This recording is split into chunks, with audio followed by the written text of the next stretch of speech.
How's it going, everyone? Welcome to Benji's Logs and Whatnots. I am Benji. Today is going to be yet another lazy Sunday. For a very simple fact, I've only got one day off this weekend and we would like to, as you would say, recharge the batteries just a wee bit. And what better way to do that than go move some wood and finish off the day with some video games.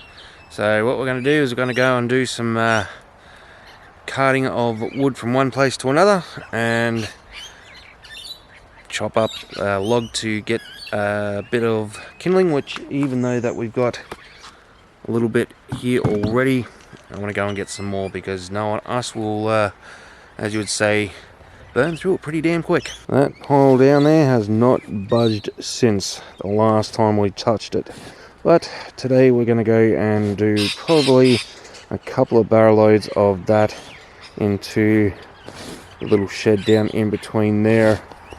So I think first things first is we're going to go and chop up one of those blocks of wood and basically get a little bit more of the kindling. Tell you what though, guys, trying to get that bloody fire started this morning it was like trying to pull a tooth out of a bloody dragon. What a bloody pain in the backside. Because we did try and use a pine pellet, but that didn't work as good as planned. But once we put a couple of these through, it was working wonderfully. Well, a little couple minutes worth of work right there. So we nearly got the two shelves here full. We still got a little bit left down the very end that we need to fill up at some point. But as of right now, we're pretty much done for today, because once we've filled that up, what I'll end up doing is taking a couple of barrel loads up to that one there, because the sooner we can put it into that one, we don't have to walk all the way down here with the bar to grab it all from in there. That's a beautiful thing about having a little shed or a little storage part between the garden shed out there and the big main shed behind us. Now we can store all of it in there in the racking off the ground, and if it does flood water come through here, it's only going to get the stuff that's on the ground and not the firewood, and we can still use it to heat the house and even cook and whatever else, which is a beautiful thing about having a wood stove in the house. Because if all the utilities end up failing, electricity, gas and whatever else, we can still use the wood stove to basically get a little bit of heat and still boil up some water or cook up some food and whatever else, which is something that not a lot of people think about. That's something that I'm always racking my brain around. Here comes the fun part, chopping these pieces of wood down to reasonable sizes like that, or even something like this, just to be big enough or small enough to basically catch when we put the fire lighters in there. And the beautiful thing is it's all straight grain, so we can just give it a little tap like that if we keep our aim straight, of course.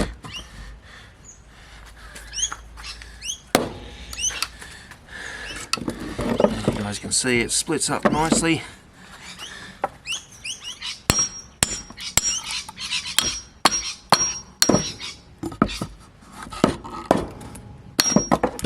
Boom, just like that. That's exactly what we're after. So I'll sit here for a couple minutes, chop these down and take up what we've cut up.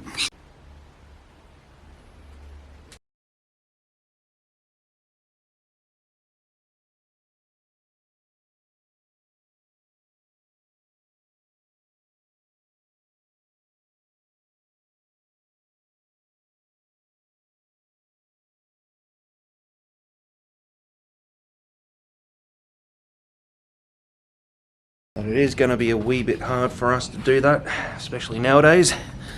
One thing I don't remember if I told you guys this, but I do unfortunately have an umbilical hernia.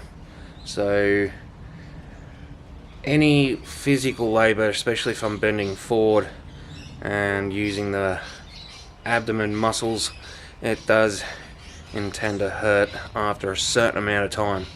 So I can only do so much before that happens, and when it does happen, I literally have to do what I'm doing right now and basically sit on my ass until it goes away. And I have been given a warning about that too, is if I get a very bad pain in the gut that doesn't go away, I have to go to the hospital regardless. We don't want the intestines to be twisting in any way, shape or form, so gonna have to keep an eye on that.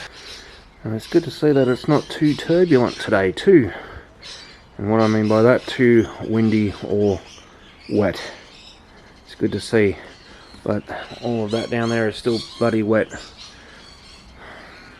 Not much we can do about it though. We did a little something too, which you guys would have seen just a little while ago.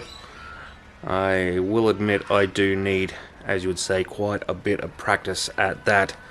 I do want to get it out a lot more, and if anyone's wondering, the drone. I do have a little drone and I would love to fly it out a lot more.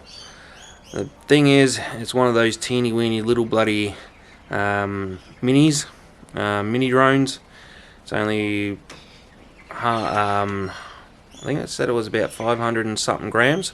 So a decent gust of wind will take it away. So I think what I'm going to do is go down to the local football ground and try and give it a bit of a fly around there if the wind's not too bad. I do not want to lose the drone because I can't exactly afford to replace it. It is a $900 drone, so yeah, it's like a lot of things, I can't exactly afford to replace a lot of things. Nice looking bird sitting right there. Karanjang, I don't know what it's called. Like a crow mixed with a magpie. Noisy bastards. They like to come through at like 6:30 in the morning. You can probably just barely see his bum, and he's got a bit of a white stripe. Just sitting there in the tree, eyeballing. I don't think the wood fella dropped that chopping block off to us either, unless it's buried underneath all of that, which kind of sucks because could have used it for chopping up some of those logs down to reasonable sizes. Like, don't get me wrong, some of them are still burnable, but it's just, yeah, it takes them a while to catch. But anyway, enough about that. Time to go inside and do a little bit of gaming. And this is the little Leica right here. This is what I try to use when it's not too bloody windy. It is a little DJI Mini something. Mini 2 is what it is. That is what I use. There is a little weight thing somewhere on here. I'll have to find it and tell you exactly how much this thing weighs. But I can tell you right now, big gust of wind, and this will be gone like the very wind itself. And to be absolutely honest with you guys, I was very wrong when it came to the actual weight. It is ultralight, 249 grams. Right there, that's how much this thing weighs. There's not much weight to it whatsoever. That thing is literally something that you could literally throw across the house without any second thought. But again, big strong gust of wind come along and that thing will be gone. Either way, I suppose I can't really complain too much, guys. Did have a short week this week, so I can't complain too much about, you know, having one day off and then 5 days on. Still managed to do a little bit of work around the yard, but still would have much preferred to have at least 2 days minimum. But good thing is, next weekend I've got 3 days off, so we'll be able to do a little bit more of that down there. But I'm not going to film any more of it. I dare say you guys are starting to get a bit sick of it. I certainly well am. Just need it over and done with so that we can get the trailer out when we need to and whatever else later down the track. But for now, not going to worry about it until then. But I am certainly looking forward to being able to get out and fly the drone a little bit more, because I do like getting aerial shots, photos and everything else in between, so it would be nice to be able to get the drone up without too much wind and anything else for that matter. But having one day off, I just want to basically do what I'm doing right now, sit on my ass and have Ms. Baxter up on top. But there is definitely one thing I'm going to admit that I regret doing, and that's getting this little bloody fridge for a very simple fact. As you guys would have just heard, I keep filling it up with these ruddy things, amongst other things. Hey, look.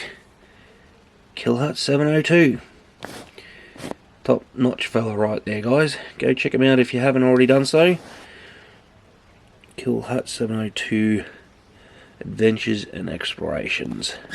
I do believe that he has had a name change, but if you put Kill Hut 702 in, you'll be able to find him. But either way, I do regret getting this thing because, as you guys can see, a whole heap of energy drinks down there. Got some Blue Vein cheese and some Pepsi up there, which I'm going to grab one of those. And don't worry guys, I haven't drunk all of those in one day or one sitting. My blood sugar or diabetes would be through the friggin' roof. But yeah, I do collect these to go down to those collection depots and get 10 cents per thing, bottle and can. There's about $1.20 right there on the floor. Probably half the bloody reason why I'm wide at night and can't sleep. Drink one of those and a coffee during the day, and well, you can imagine the rest. Can't sleep at night, and then the next day I'm all zombified. But I always find after even one day off that because we've got a lot more energy, we can't sleep at night, so it doesn't exactly help the situation. But next week's going to be different because we'll have 3 days off, which is going to be good. So we've got to get through Monday through to Friday, and then we are on for 3 days.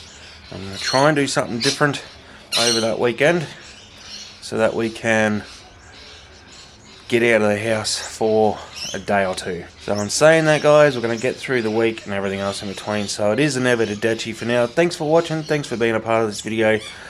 And this is pretty much a lazy Sunday for us, is doing a little bit of stuff around the yard. But anyways, guys, I'll see you in the next video as always. Thanks for watching. Until then, guys, as always, keep it cheesy.